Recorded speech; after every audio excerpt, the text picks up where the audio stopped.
Hello guys, आप सभी का स्वागत है हमारे यूट्यूब चैनल रोजित ऑफिशियल पर। और आज हम बताने वाले हैं कि सेंट्रल बैंक में जो एईपीएस प्रॉब्लम आ रही थी उससे रिलेटेड सारी जानकारी और उस एईपीएस सर्विस को क्यों बंद की गई थी सेंट्रल बैंक की तरफ से। तो वीडियो में बने रहें अंत तक, आपको पूरी जानकारी दी जाएगी और एईपीएस कैसे चालू होगा ये भी जानकारी दी जाएगी। तो सबसे पहली बात, एईपीएस बंद हुआ क्यों था।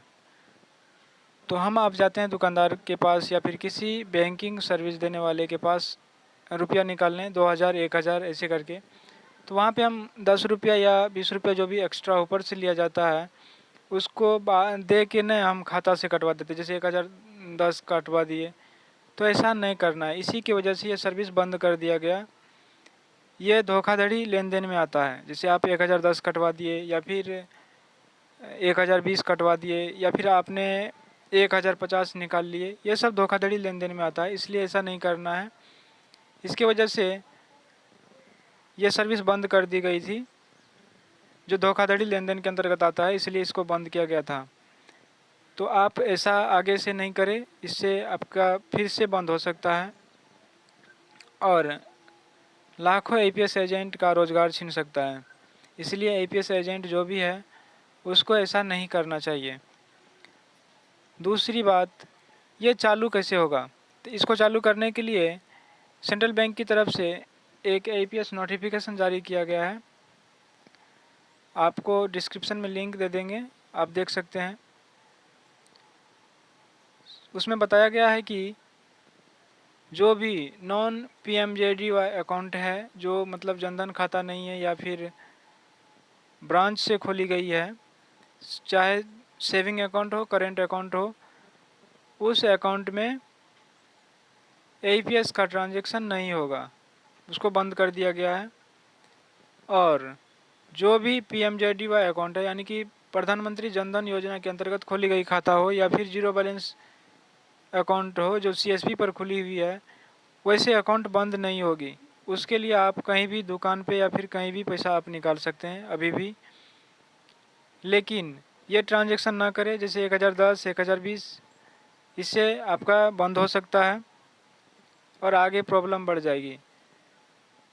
तो ये चालू कैसे होगा, तो ऑफिशियल नोटिफिकेशन में बताया गया है सेंट्रल बैंक की तरफ से कि उसको आप आवेदन देकर अपने होम ब्रांच में चालू करवा सकते हैं। उसको चालू कर दिया जाएगा, फिर आप जहां चाहे दुकान पे या फिर बैंकिंग सर्विस जो भी अदर बैंक है कहीं भी आप निकासी कर सकते हैं और आप अपने समय बचा सकते हैं। तो हम बढ़ते हैं ऑफिशियल नोटिफिकेशन की तरफ जो सेंट्रल बैंक के द्वारा जारी किया गया है। तो इसमें लिखा हुआ है kind attention for non PMJDY customers, यानी कि जो प्रधानमंत्री जनधन योजना के अंतर्गत जो खाता नहीं है उनके लिए है। और बाद बाकी जो प्रधानमंत्री जनधन योजना के अंतर्गत जिनका खाता है तो उनका तो लेन देन हो ही रहा है, तो उनके अकाउंट में कोई दिक्कत नहीं है, ना ही कोई एईपीएस प्रॉब्लम है।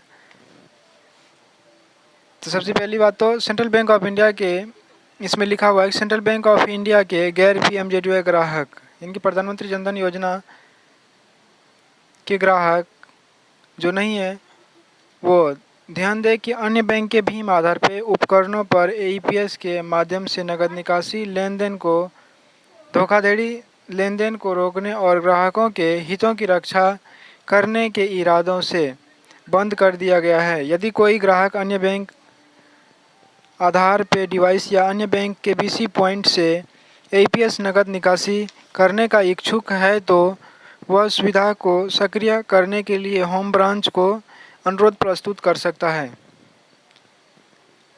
प्रधानमंत्री जनधन योजना अंतर्गत खाता धारकों के लिए कोई प्रतिबंध नहीं है। तो नोटिफिकेशन में यही है। आशा है वीडियो बढ़िया लगी होगी। चैनल को लाइक करें, कमेंट करें और सब्सक्राइब करें ताकि हम ऐसे ही वीडियो और खबर आपके लिए लाते रहें। धन्यवाद, मिलते हैं अगले वीडियो में, तब तक के लिए